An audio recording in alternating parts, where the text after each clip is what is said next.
Okay, guys, we are back again on the show. This is Young on Earning, and I have another fantastic young soul that I'm interviewing and showcasing on the live stream this afternoon, 3 p.m. We did one at 12 noon, and we are here again at 3 p.m. To have another conversation with another young soul doing an amazing work that is worthy of being showcased. So we have Ciara Prince this afternoon to be here with us. Okay, Ciara, welcome.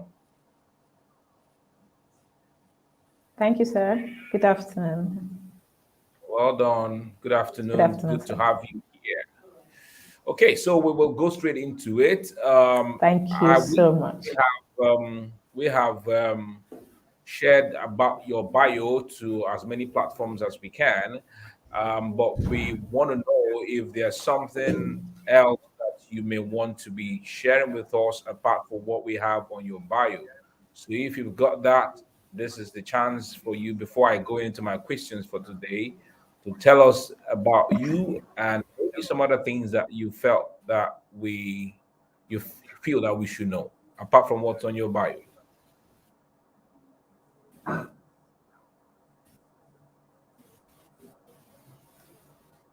Yeah, Sarah, can you hear me? Okay, it's contained in my bag. Yes, I can hear you. Can you hear me? Go ahead.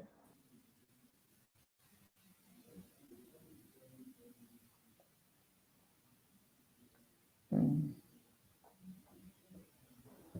Yeah, go ahead. Go ahead, Ciara. Hello, sir. Can you hear me? Yes, I can hear you. Go ahead Okay. with your explanation. Um, okay. I was saying that most of it is contained in my bio, actually. What is up? If you're not seeing me on the screen, I'm in the background. I just want your face to be in the face of people. So if I remove myself from the screen, Okay. I'm still here. I'm in the background. Okay, I understand. Okay, so my name is Ciara Prince. I'm a lawyer. I'm a writer and a publisher. So most of it is contained in my bio, actually, but I think what might not be contained there is the fact that I usually place my writing in front of my lawyer and myself, and that is very deliberate. Is because most of the times lawyers are perceived to be very proud people, and so when a person introduces himself or herself as a lawyer, there's this like this reaction and all of that. And over the years, I've come to understand myself um, as a writer. I feel like writing cuts across all the fields, so my writing also assists me in my lawyering. So I feel like using the term lawyer first is sort of shortchanging it. But when I say a writer, then it's like I write in law, I write in literature, I write in biology, and then I write in all kinds of sectors and aspects. So I like to put my writing first, put my lawyering second, and then other things come in successive order. So I think that is one of the things that is not contained there. So aside that, I'm married. I'm originally from Benue State, but married into River State. So that makes me a Rivers woman right now. So that's about it. That's about it. So, so I think I'm ready for the questions.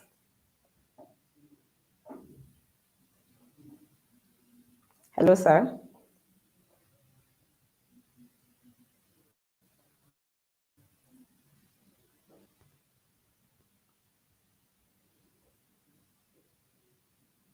Sarah, can you hear me?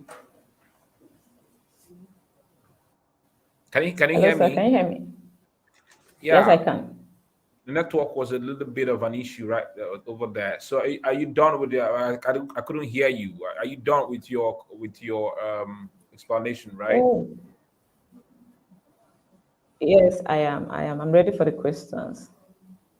Okay, so the first question I want to ask you, okay, guys, before we go ahead, please go ahead and share this live stream. There's a share button that you're seeing just on the screen. If you are watching us here on Facebook or anywhere that on LinkedIn, you can reshare. If you're on YouTube, you can equally share so that a lot more individuals can also join us during this live stream. This is Young and Earning. This is all about shining the spotlight on young individuals who are doing very amazing work and they are earning. The essence is for us to redefine the narratives concerning how you can earn even as a young individual and earning legitimately. So that's why we are here on this live stream. We want you to go ahead and share this with as many individuals as possible who should be here to hear us share our stories and share our perspectives with regard to earning money legitimately. Okay, so Sarah, I saw from your bio that you are originally from Benue State and that you are now in the city of Port Harcourt with your husband. How does it feel? That's right. And how does it feel to be to leave your family, leave your people, and you go to somewhere else because of marriage? Right, because we want young people. A lot of them right now are kind of for me, I'm married and we live in the city of Port Harcourt, but my family is not far away, just about 2 hours away, and we can easily go and see them, see my father, my mother, and some of Wow. my sisters. But how does it feel that you've moved away completely from Benue, very far away, to the city of Port Harcourt? And how does this kind of affect your life and your success?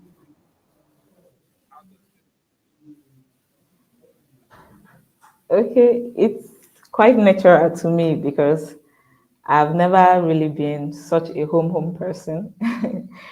Home awesome, but I've just always had this kind of independent mindset.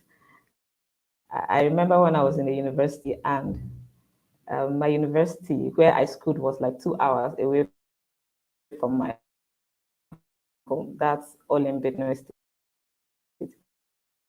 Because I schooled at Benue State University, Makurdi.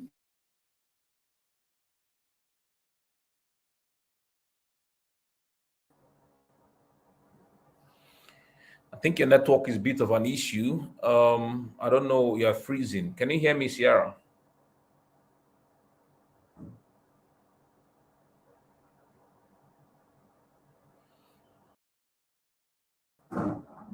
I think the network is a bit of an issue, guys. I'll bring her back on the screen, but the thing is freezing.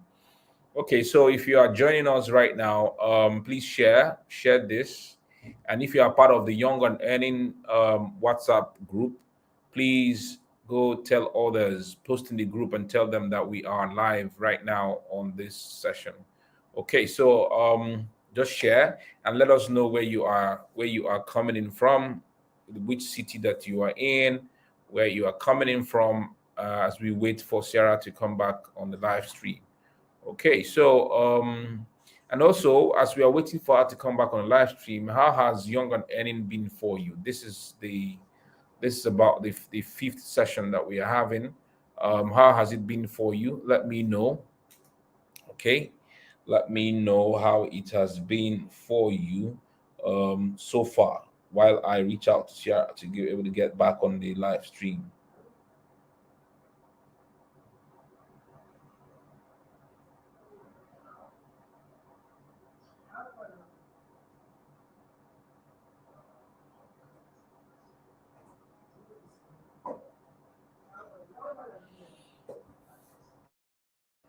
Let's know where you are tuning in from. You can drop in the comment section. Okay, guys. Let's know where you are coming in from, where you are tuning in from to this. Okay, I can see Victor Daniel. Victor Daniel says, viewing in from the city of Aba, Abia State. I can see Obo, hello, welcome. Esther Uchechi, you're dropping a laughter emoticon. I can see gifts. Oluchi tuning in from LinkedIn. Please drop. Let's know the city you are in, you are tuning in from, and let's say hi to you. Okay, so while I wait for Ciara to tune back in because I think network is a bit of an issue for her.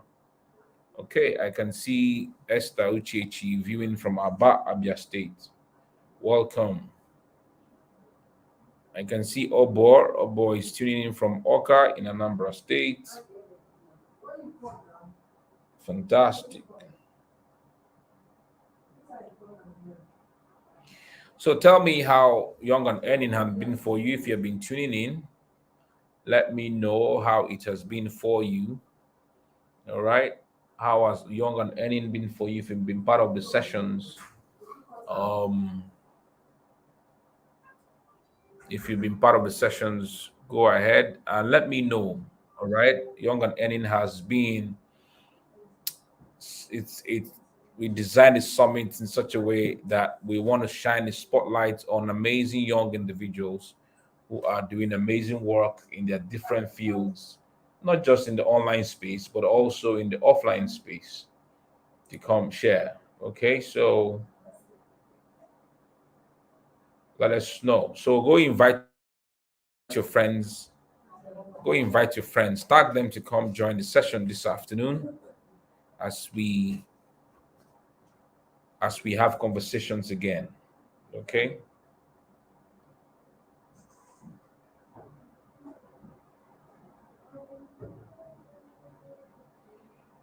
I'm waiting for Ciara to get back on screen because of network issues. We know network issues can be very terrible and traumatic for those of us here in Nigeria. Okay, oh boy, has actually opened my mind to so many possibilities. Fantastic, fantastic. I love that. Okay, everything is possible with the right mindset and consistency. I like that.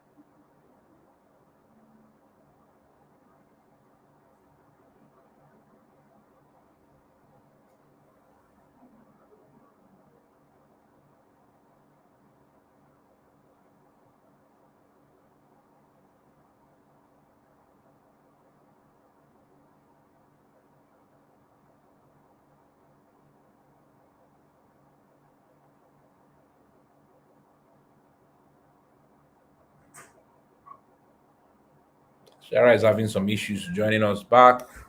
Man, it's a struggle. Network.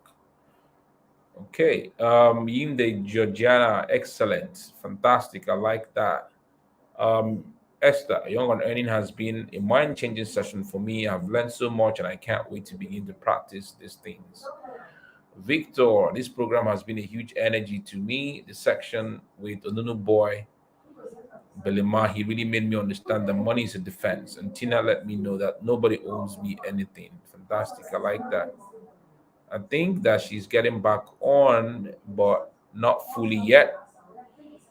I just hope that she's able to overcome the challenges of the network. Sarah, can you hear me?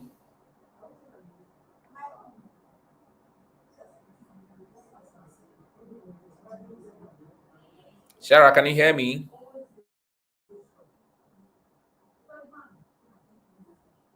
Wow. This is the first of the sessions we're having issues with network with our guest.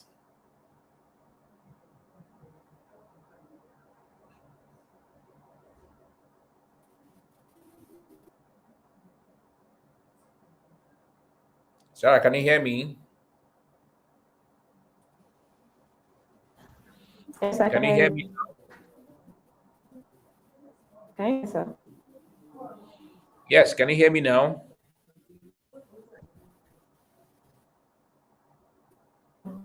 Are you still connected with your Wi-Fi?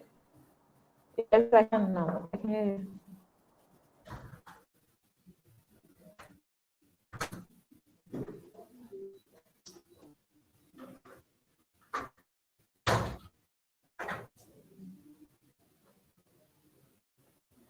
I can hear you, but not very clearly.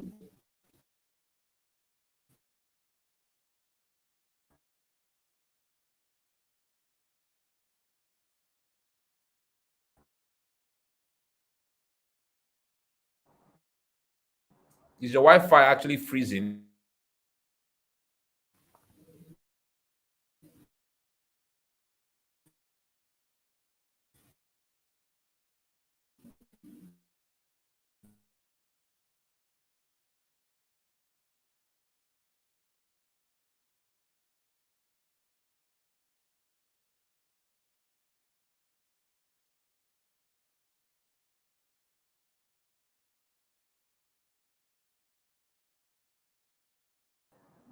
Ciara, can you hear me? Oh gosh, this afternoon session is just a mess. Wondering why. Hello, Ciara, can you hear me hello, sir. now? Yes, I can hear you. Can you hear me, sir? Yeah, I can hear you. So go ahead, please, with the explanation we are making.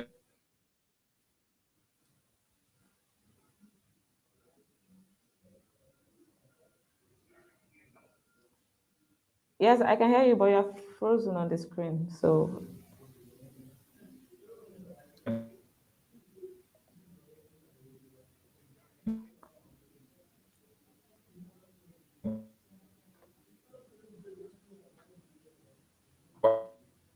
hello, sir. Can you hear me?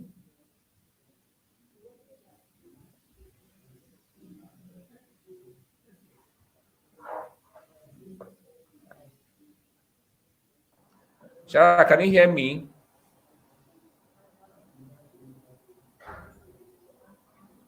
Hello, Ciara. Yes, sir. Can you hear Can me you hear clearly me? now? Yes, I can. Can you hear me, sir?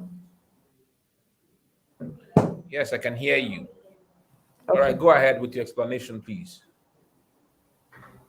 Okay. I was talking about how I've always been used to not being so close to home being family house.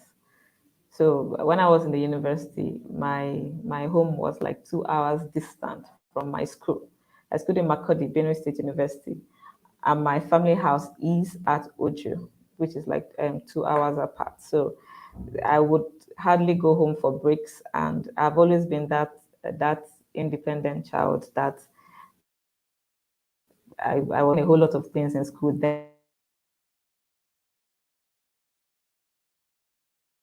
I graduated school before youth service. I think just doing a whole lot of things, making money, attending church, and other things. So it's something I've been used to. So coming to Port Harcourt, like when I wanted to come to Port Harcourt for my youth service, everyone was like, "Why Port Harcourt? It's so far away. Why Port Harcourt?" And I was like, "This is where I want to come to." It wasn't because I knew my husband then or anything, but I had reasons. I wanted to come to River State, so and it was a surprise to them. But as soon as they adjusted to it, I think they remembered that all this while that they had left me to be on my own, nothing bad has happened, and I've always kept it clean and cool. So I guess that's part of the reason why they could trust me to go all the way to Port Harcourt. And then I came, I found my husband, and I got married. So it's something I'm used to. It's something they are used to. So it's been totally fine. I get to go home from time to time once in a while, see my parents, see my people, my friends back at home, and greet them, spend time with them. But I wouldn't say it has been difficult. It has not, because I have just always been used to this kind of lifestyle. So I've been coping well. I've been coping quite fine.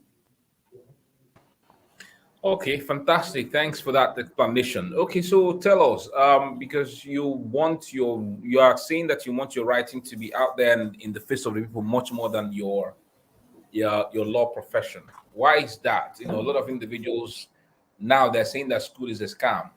All right, it's a very very funny statement I hear in the mouth of so many young people, and they tell you that school is a scam, meaning that they have gone to school, but yet their skill is earning much more than what they went to school to study.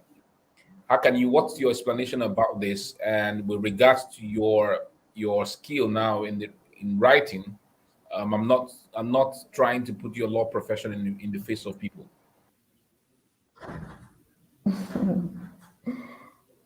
Okay.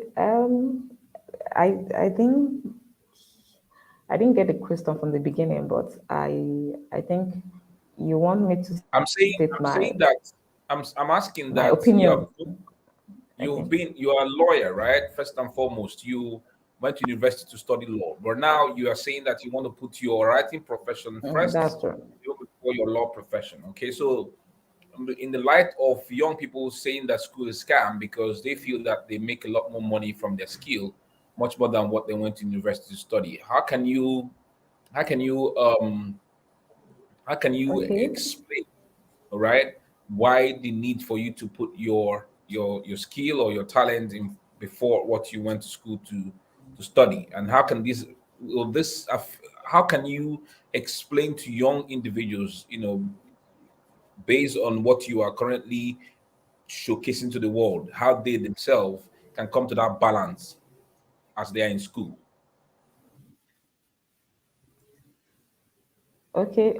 First of all, school is not scam. I can't be scam because, in as much as I am putting my writing and publishing profession forward, before I could take that step, I was earning from my law practice. Like, you know how it is being a lawyer. As soon as you are out of school, out of law school, you are a lawyer already. So you can practice law independently, or you can even join a law firm. So being in school, studying law, and getting that qualification placed me in a better standing to be able to leap towards showcasing my writing and publishing profession, which I'm doing right now. The thing about being an entrepreneur, and I believe one of the reasons why a lot of businesses and startups don't end up seeing the light of the day, is because there's too much pressure for it to produce immediately. Like, it has to make money now because that's the only thing you're surviving by. But if you had something, something that you were making money from before you begin your startup, or in the course of, like, you're holding the two of them side by side, and then until that one breaks even, I think it puts it in a better perspective. So I haven't gone to school, acquired a certificate, and using my certificate to earn, getting a job and earning from it, it helped me such that I didn't have to put a pressure on my start of my writing and publishing company at the beginning, because I was doing fine. The school I went to and the job I had courtesy of that school was producing for me. It was earning me something. So I could comfortably let my business breathe and take its time to grow and start to produce for me. So school is not scam. School puts you in a better, it puts you on, especially in a country like Nigeria, where we care about certificates. So it places you on a better standing, because skill is important, but you have to consider your environment as well. And if certificate and school is important to your environment for your going up, for your leaping forward, then of course it's important that you follow the route that has been designed, in as much as you're designing your own route. So I believe it's all about timing. It's all about timing. Even if you want to break out, like branch out from what you studied in school, the time will come for that, and you would know the time. It will be the right time. But if people talk about dropouts, how Mark Zuckerberg and the rest of the other people, they dropped out and they're doing fine. And I believe I'm not the first person saying that. Their environment is very much different from ours. So if you read all of those things and you become so enthusiastic about it, and then you just drop out, you would realize that this place is a different climate from that side. So it's important that you know your environment, and it's important that you give it time. Like, you calculate your time very well. There will come a time when you might not need that certificate again, if that's how you want to go about it. But it might not be at the beginning. So take all the advantages that are available to you. If you have many options and many opportunities to earn from, and to build from, there's no need to drop one and insist on the other. So hold all of them with your hand, and you will know when to drop one, when to carry the other, when to give more attention to one, when to give more attention to the other. So take all your opportunities, take all your advantages from the beginning. So that's what I would say. School is not scam. Okay, I'm seeing someone in the background. I That's don't know who gave the person the link. One Obale Oga. I don't know. Is he your relation? that's my dad. Oh Yes, that's wow. my dad. You sent him the link or what? Because it's in the background. Okay. No, All right. So he's in the studio. yeah, he's at the background. You can see he's here. Maybe he wants to say hello. Hello, I'm just joining you. I don't know. Okay, good afternoon, sir. Yes, thank you very much. I You're saw the welcome, link sir. in the Facebook page, and I've just joined. I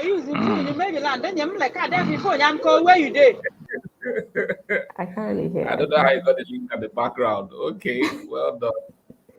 All right, so Ciara, when it comes to writing, a lot of people still keep complaining that writers don't make quite a good amount of money. All right, what's your take on this, and what possible ways can those who have this gift of writing, how can they utilize what avenues and opportunities lie for those who have the gift of writing as young people?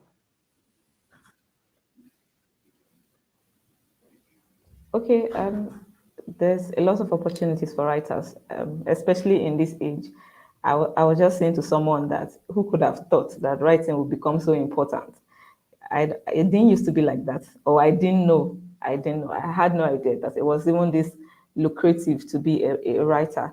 Then it was just something that you could do for fun, something that you discovered you were good at, and you just wanted to be read. You wanted people to see that you could write, and so you write, and people read, and they applause, and that's about it. I never knew, but fast forward to this time, writing has become one of the most lucrative professions because now is the age of content writing, the age of blogging, the age of internet, and everything, or at least almost everything that is on the internet space is written.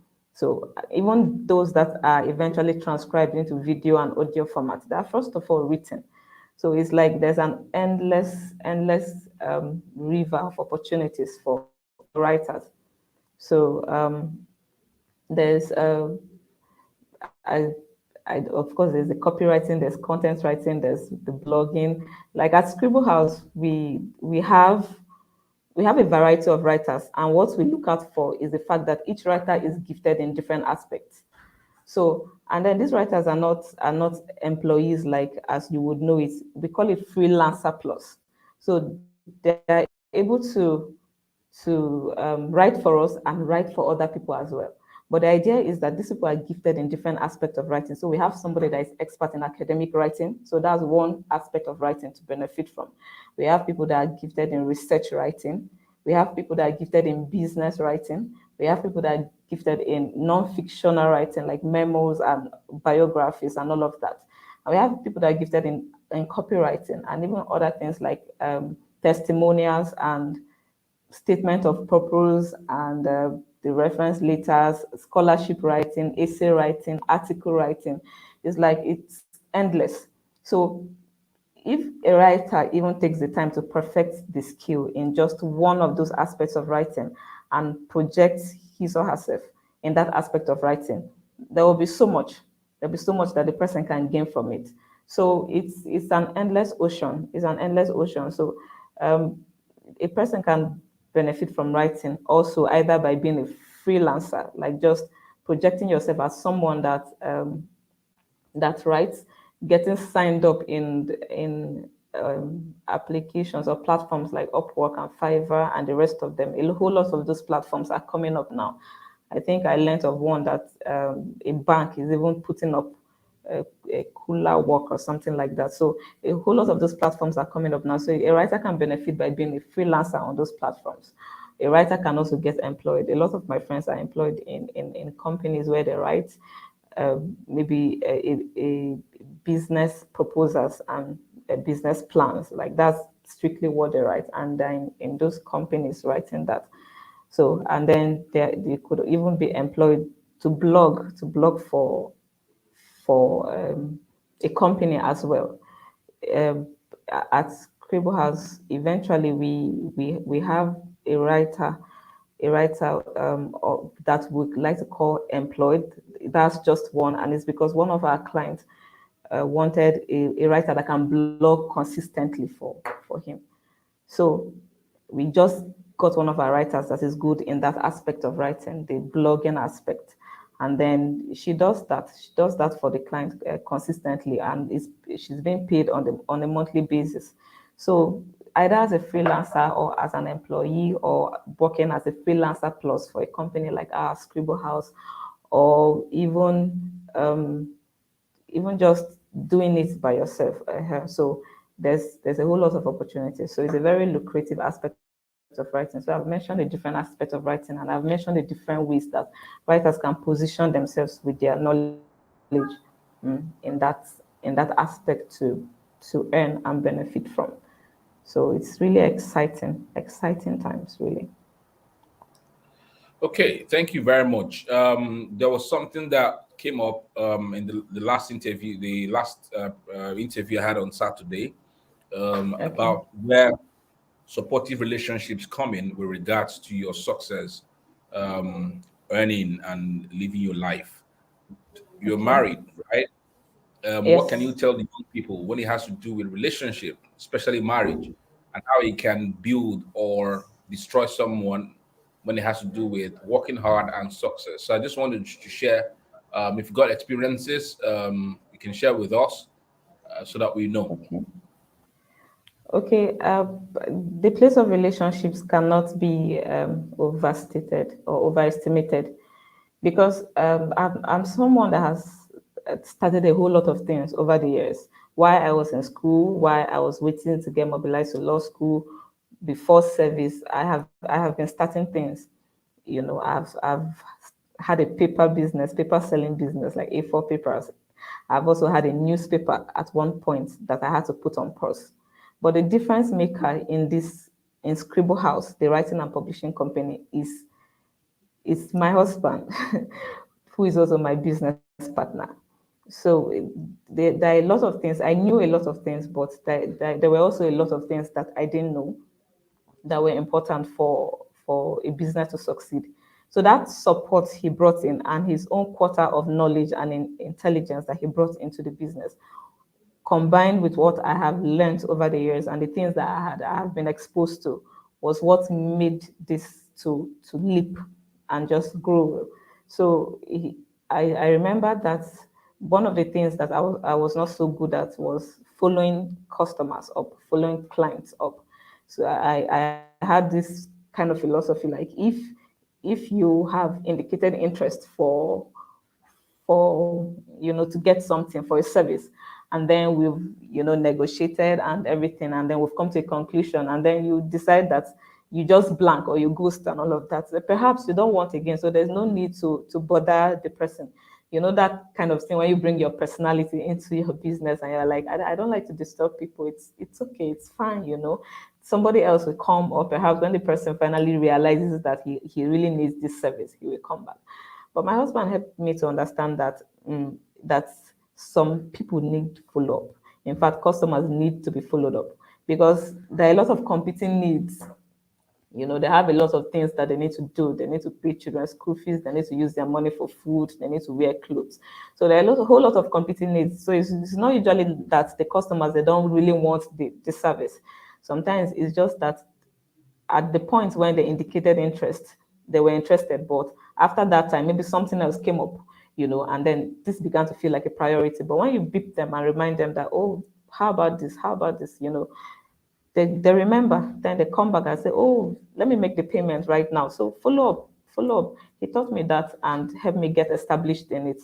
And even the act of negotiating, imputing, properly painting the value of your product to customers. He was the first person I heard say that it's when customers shout, when they exclaim when you tell them a price, it's not because they think the price is necessarily too much. What they are saying is, why should I have to pay this amount of money for this product? What makes it important? So that thing of putting value first, helping them to understand the value even before you charge, all of those things I learned from him and got established in it from him, like that thing of just explaining to them the reason why, especially if you are the type that your price is a little bit higher than your competition. Like maybe similar businesses don't charge as high, especially like something maybe even in the legal profession where it's about the status of the individual, like what you feel like you should be paid. Like professional services now, there's no price tag on it. There's no price tag on it. So it's about how far you've grown, the kind of value you are offering. So that's how you charge. So it will help people understand the reason why you are charging what you are charging, not that you just call the amount. Because I'm like, I saw this phone in Garrison for 5,000 naira. Why are you telling me it's 88,000 naira? So you have to explain, you have to put the value first, and then following that, you would state the price. And when that is done, the person understands and the person just pays for it. So I got that from him, and so many other things. So he's been there, offering his own quarter of knowledge has made all the difference. Has made all the difference. So, and of course, sometimes he even helps to do the negotiations himself. And just like they say, two heads are better than one. There is that thing that he can do better. And since we are business partners as well, if if it's something that he's better at, he handles the aspect, and I handle the aspect that I'm better at. So it's just like it is generally in a team where it's just better that you people are two, because you can each bring what you are good at to the table. It's even much better in marriage, because then anything that is mine is equally yours. So we are all, this is ours. So we bring in our individual quota to the table, and then it succeeds. So the place of a supportive relationship in your business cannot be overestimated. Of course, for you, if it's not a husband, then it's your team members, your business partners. But it's very important, like business partners that have good heads, because it becomes a problem when the person that you consider as a business partner, or your husband or your wife, as the case may be, your spouse, is not as supportive as they should. Because if it's in a negative aspect, then wow, it's worse, because then it's like you spiral down. I think I was listening to the other interview where Justina was talking about her relationship and her former relationship, and what happened to her business because of the guys. So of course we learned that from there, that it can have effects in the negative, and it can also have effects in the positive. So if I'm asked for advice, I would say get yourself a good husband. It's really important to your business growth and success, or a good wife, as the case may be. Thank you, sir. Thank you very much. We are all hearing it. Find a good husband, find a good wife. I like that. Okay, just to follow up on that, somebody said it's best. Somebody said here, marry someone who has the same vision with you. Is this necessarily correct? Must you have the same vision as your husband? Must your husband have the same vision as the wife? What if, for example, God has called you as a man to become a pastor? Must you become a pastor's wife, heading the women department, even though you're not called to do such a thing? So, become wife, I so hope wife not. have the same husband.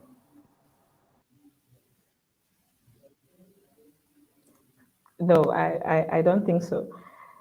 Well, having the same vision, as it depends on what the person defines as vision. Some people define value system as vision. I think the most important thing is some form of similarity in value system, but your vision can be different from that of your husband, and it will still all turn out beautifully. Because uh, I have never, a lot of persons want to, have always wanted to like get married to people in the same field with them. Like if I'm a banker, I would like to get married to a banker, so we can, have the same vision and just carry the thing along together like that. But I've always felt that it might be more interesting if it's mixed up. If I'm a banker and I get married to a writer, for example, and then we are bringing our different, spices of our different career paths to the table. It then brings some form of flavor balancing that makes it sweeter. So that was my initial perspective, and I felt like that was very valid. But I ended up marrying someone that is in the same line with me, a lawyer, a writer as well. And I also found that that was also very beautiful. But we don't always have the same ideas, like the same way. I might feel like this thing should be done in this way. He might also feel like this thing should be done in that way. I don't know if that qualifies as vision, but it's just about bringing it together. It's like the goal is the same. The goal is that this thing should be achieved and this thing should be successful. So once that goal is there, every other thing can be balanced out. So even in the aspect of different views or different vision, let's say different callings per se, the different callings, even in that angle, if you have sort of the same value system, then it works out. Because if I'm a lawyer and you are a scientist, but you are comfortable with the fact that I have to project my lawyering, then you support me to project my lawyering while I support you to project your science stuff. And then it works. So even that, I believe even that will be very exciting. So it's all about agreeing, that thing of agreeing, like, okay, it's more of the little things, like, is it okay for me to be all out on social media concerning my business like this? Are you comfortable with that kind of publicity? Is it okay for me to follow this path? So I think it's more about the small things. But as per the main thing, it does not have to be the same. It does not have to be the same at all. Like the vision or the calling really does not have to be the same, and it will still work out fine. Is that the other person can support you to get this result, and you can support the other person to get this result as well. So as long as those things are in place and you can support each other, I believe that there's a unique flavor in that is even like, that was my initial dream. So I believe like it. So I believe that would even work out beautifully as well. So as relates with the pastor and the pastor's wife thing, no, that has never been my view, and I don't think that is the proper perspective. Like, if a person is called to the office of a pastor, I don't think that automatically places on the wife the role of a pastor as well, or the pastor of the women department or anything. Well, since it's your husband, let's call it career. Let's call the pastor in career. Since it's your husband career, you get to support. You are there. You are there when he needs you, just like in any business. If you need your husband, you need your partner, he's there for you. So the same way, so you are there helping him to achieve some things. But if this is not your own aspect, your own line, so it doesn't necessarily mean that you have to automatically get crowned with the term pastor because you have become a pastor's wife. Of course, the issue of pastoring and ministry is a little bit sensitive, because it's different from a regular career, because in a way, as Christians, we are all called into the work of the ministry. We call it ministry of reconciliation. So you have that part of also, doing your part of bringing people into the kingdom of our Lord Jesus Christ. So of course you have that role to play, but that role is not even because you're a pastor's wife, it's because you're a Christian as well. And that is your role as a child of God, to, exercise yourself in the things of the Spirit by preaching, teaching, bringing people into the kingdom. So everybody has that role. It's not because the person is a pastor's wife, but because you're a pastor's wife, then you automatically have an aligned or a special position as a pastor or a pastor of the women department. I don't think so. Well, if the woman does not have any, like the woman is not against it, like that's their agreement, like the woman too likes it, just like her husband likes it, they carry on like that. But if the woman is such that maybe she feels like she wants to spend more of her time doing, maybe following the path of career, of which there's even still a ministry in that aspect. So the ministry is a continuous thing, even outside the four walls of a church. So if she feels like that's the aspect, then it's totally fine. My teacher and mentor, Rena Davis, is his wife, our very elegant Malay, as we call her. She's a programmer. She's a programmer. She does her programming stuff very comfortably, and she also supports Parade. That's Rena Davis in the ministry. So I feel like that's also a form of model that is very workable, like it's very successful, something to admire as well. So she does not automatically come into a role of assistant pastor because she's the wife of Pastor Rena Davis. No, she has her own line. She codes, she programs, she makes things with her hands. So and she does that, and sometimes she's still in class preaching to us, teaching us, and we are excited and we enjoy it because she is a Christian, a woman of God, and she has stuff to share with us too. So there's no hard and fast rule. I guess that's what I'm saying. There's no hard and fast rule.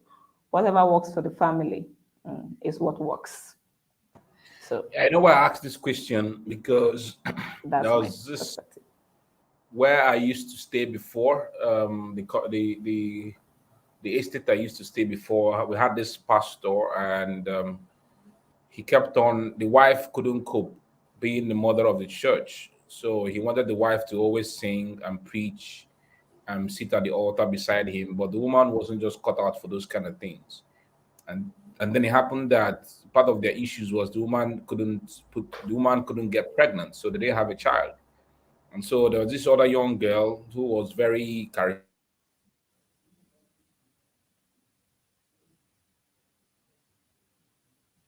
and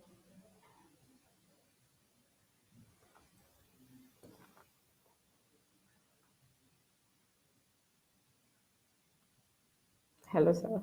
I think you're frozen. charismatic, could sing, could stand before the. Okay. Can you hear me? Yes, I can now. Okay, sorry, let me. So I said that I said that I'm sorry.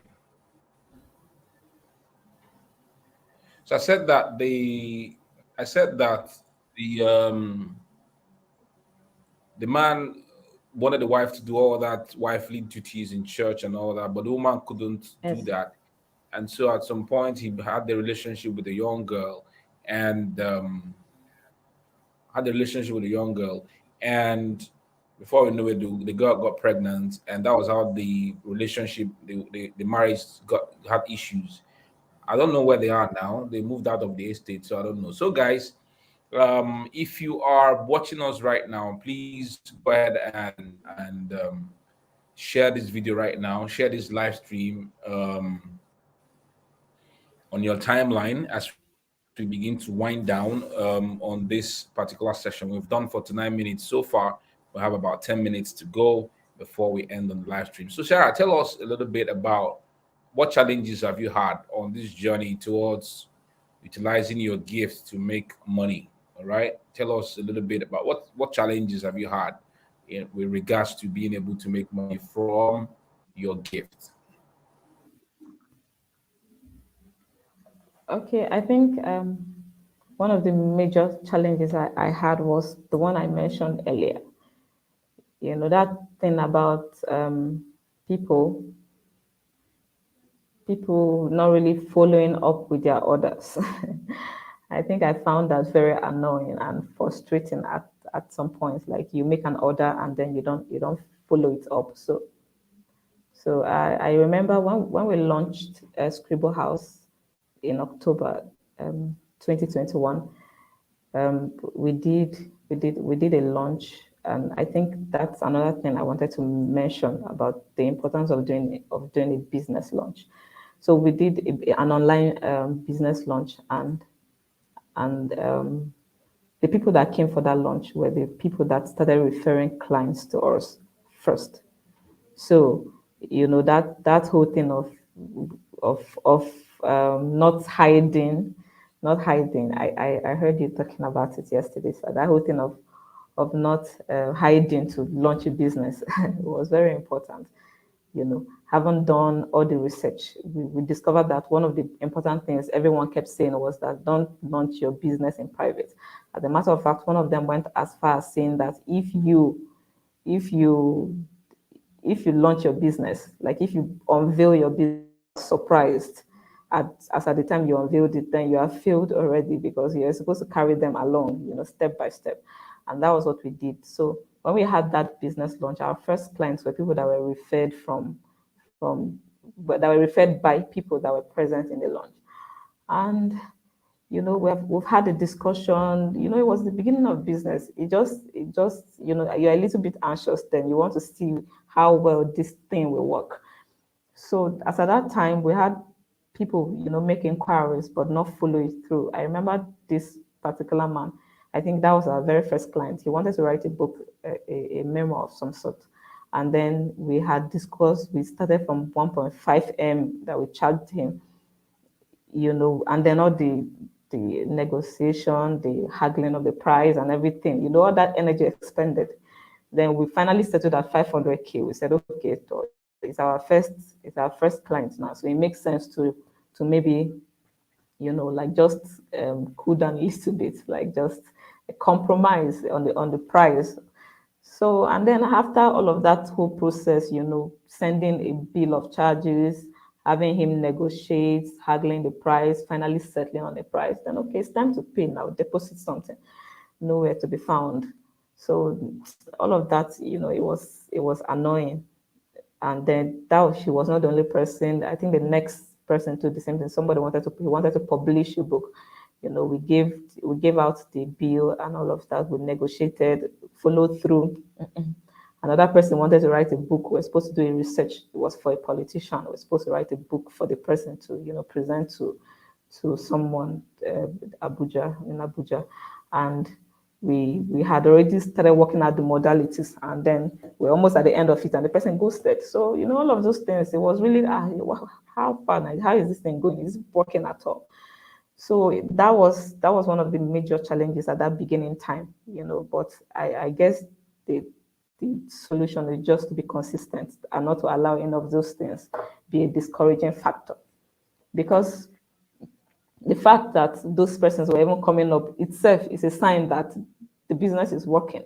Those were very high profile clients for a business that is just beginning. So even though they didn't follow through, it became some form of a sign that this thing that we are doing is working and it's going to work. It's going to work perfectly eventually. So the consistency, we just stayed consistent with it, like keeping our publicity ongoing, packaging our products, our service properly, and putting it in the eyes of the people, just broadcasting over and over again. And, at some point, the real ones that started coming in.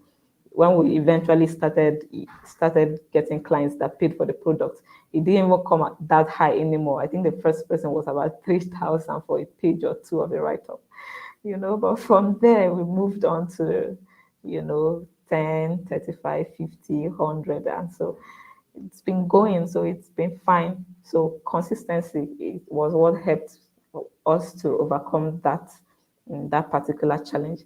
And then another thing is for our kind of business, like writing. Sometimes people project themselves as good writers until they have to deliver. So then when we began, we sent out a message to recruit writers. We said, come in and identify your genre of strength. So we wanted to recruit people from different genres, and then we asked that they send. I think the mistake then was that we're supposed to give them a topic to write on, then so that we can be sure that they were the ones that actually wrote it. But we just say, okay, send a piece that shows your strength in a particular genre of writing. So they sent, and then we recruited, I think about 10 or more, 10. So, okay, we started giving them jobs as the clients were coming in. If somebody comes and says, I want to write in a medical write-up, we'll just call on someone that we have that was supposed to be the writer, our medical writer. We call them by the different aspects of writing. And so we give you something, then you write it. So that was what we were doing. And I think there was this research work that someone wanted to do. And then we gave it to one of our writers. And the guy, he just went online, copied. It's one thing to copy. Then it's another thing to not even copy in a way that there's a logical flow of thoughts. So it was, and then the deadline was already like here. We're supposed to deliver this work like the next day. So when the guy submitted it, it was annoying. And then we didn't even know how to go about that. So that was one of our very, very uncomfortable moments, I would say. So we had to start, reworking the whole work right there and then to be able to deliver it at the right time. So I had to do it myself. that was bad. So I think that's the part where employees and your workers, your team members come in. There was this other time when we needed to deliver another write-up by a particular time, and this writer, he projected that he had been doing the work, because we have timely checkups we do on them to make sure that they're going about it. So he even sent those excerpts and all of that. And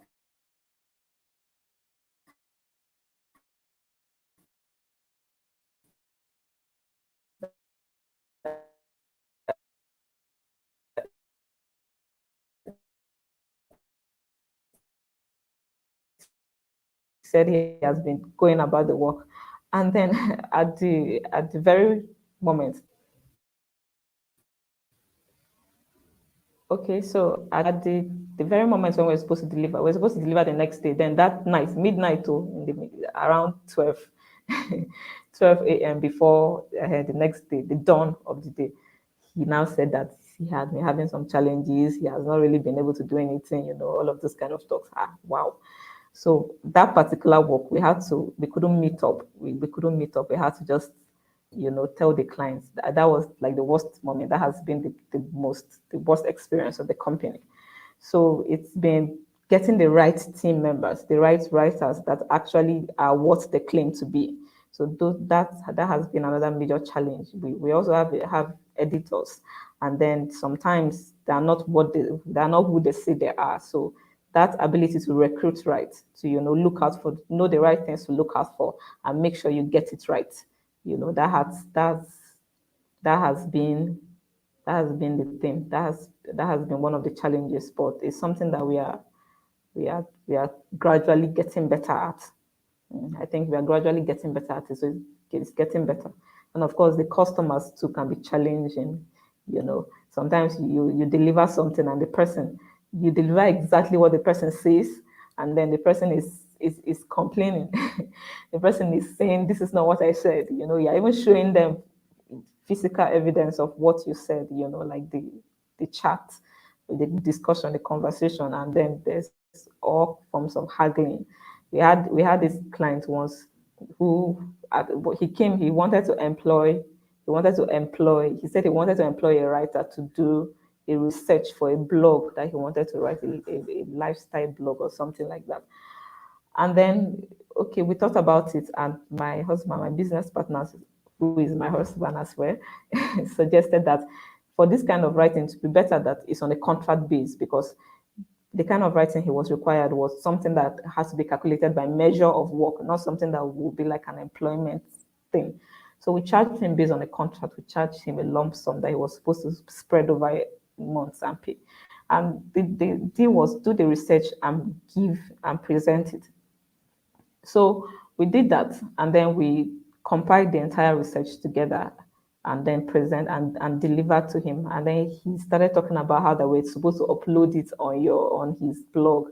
Like, that was not part of the deal. We had a very, very a very elaborate conversation on that, and we had agreed on, and there were evidences to that effect. But he kept arguing, and all of that, and he didn't want to pay the balance, because he had paid half, and then he didn't want to pay the balance of it. So customers are part of the challenges, clients part of the challenges, but the whole idea is to just figure out how to handle them so as not to lose them. Like, you have to, they are the customers, they're the ones that are going to patronize you, they are the ones that are going to refer others to you, they're the ones that are going to review you. So you have to not lose out by giving them too much leeway, but at the same time you have to not lose them. So that's the delicate balance. So it has been all about finding that balance and just doing things to make sure that we are not losing out, and we are also not losing the customers, the clients. So it's been an interesting journey, and these are the challenges that we have, or that I can remember right now, and we've been trying to surmount them like that. Wow. So thank you for this.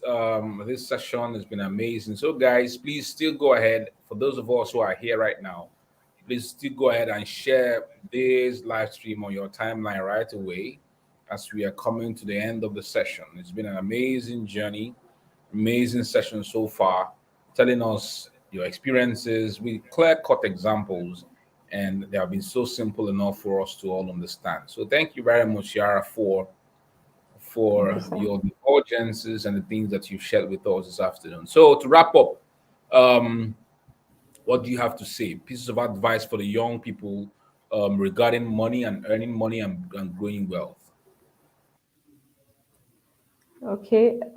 Well, from my experience, I would say that don't be scared to put money in your business because I realized that a lot of those things I started in the past that didn't quite work out was because maybe at the point when it was time to put money in to push it forward, I was not too eager to do that because that feeling of, is it even going to really work out? Is it going to really work out? What if I put my money in and it goes down?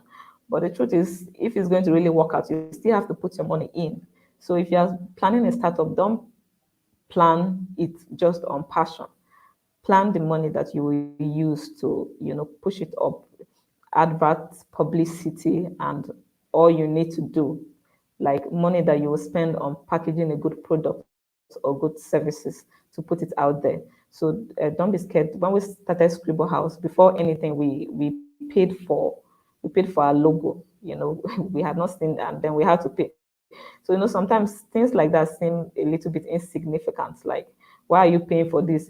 Especially if it's something like a logo, you can do without it from the beginning. But for us, that was just an indicator that we were ready to put in something in this business. We believed in it, and we were ready to make it work. And there's just something about that. Like, you just commit yourself. You commit your own hard work. You commit your heart to it when you put your money in it. So don't be too scared to put your money in. As far as you have a good plan going for you, and this is something that you want to do, it's not something that you're joking with or you're just using to pass time. Like, this is something you want to do. So put your money in it and see it come to life. So just don't hesitate to do that, because that's just like trainings and other things, school and every other thing. Like, when you put your money in it, you are more serious. That happens for business too. Because you know that your money has gone into it, you are more eager to follow it up to ensure that you see it to the end. So, and also, don't be quick to give up. Don't be quick to give up. Stay true to it. And that's the thing. That's why it's also important to not just jump into starting something.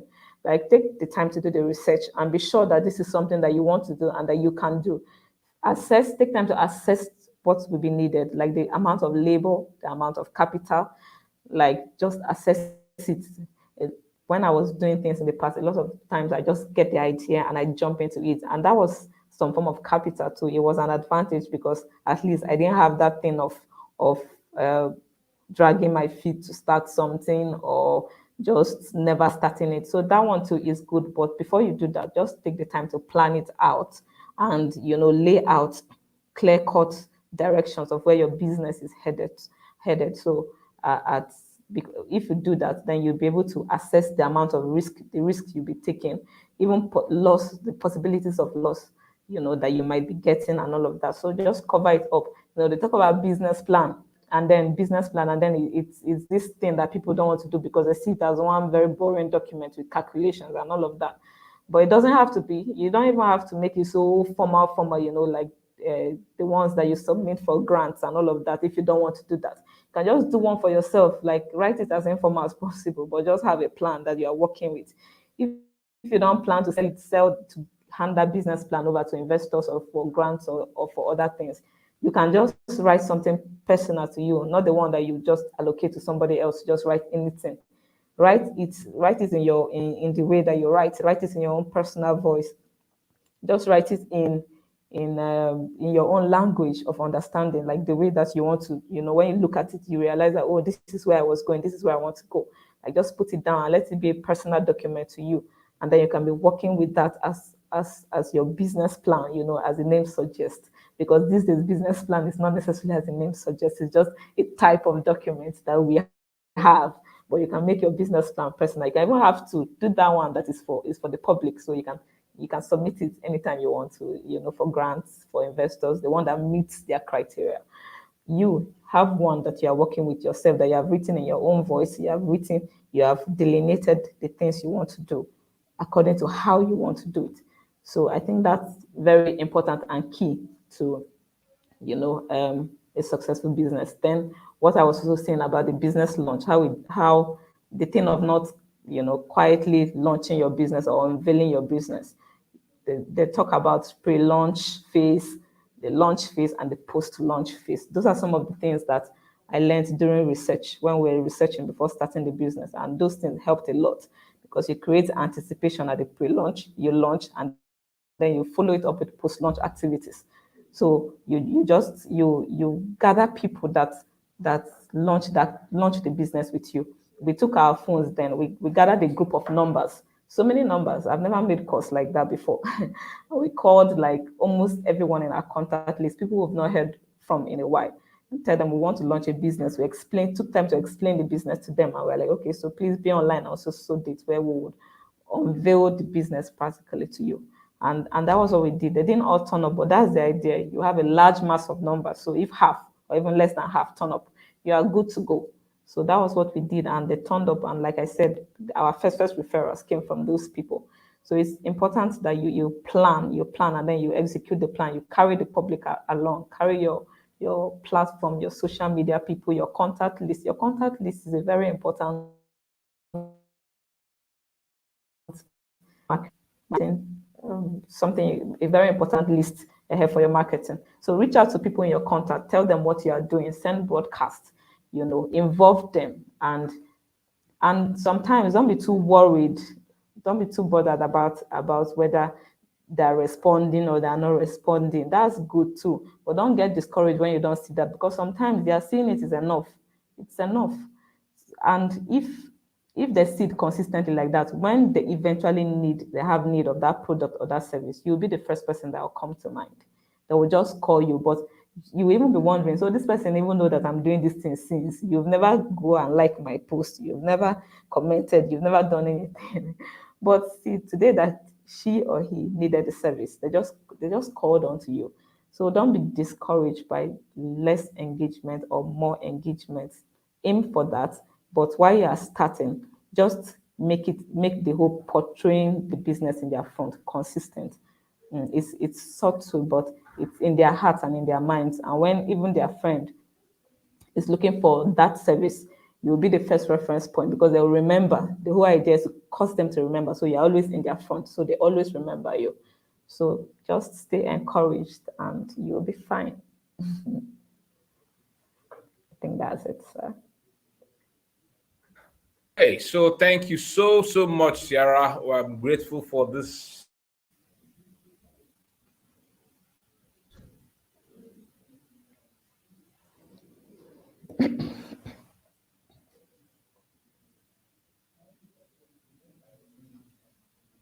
session. Thank you, everybody who network was a little bit of a trouble today, but I believe that we have been able to overcome. So thank you so much for. Thank you, sir.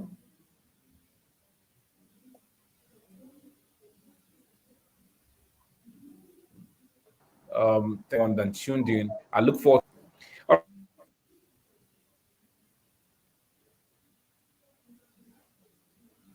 right, so the young and earning. Thank you for this show. To be able to accept to have been to accept the invitation to be part of this for the part to be part of the Young and Earning Summit. Thank you so much for how you have shared the journey with us from the depth of your heart with every form of sincerity and openness. So thank you and thank you and thank you and God bless you. All right, guys. See you again tomorrow. Next time tomorrow, another session with another amazing individual tomorrow. God bless you, everyone, and see you. Goodbye. Bye-bye.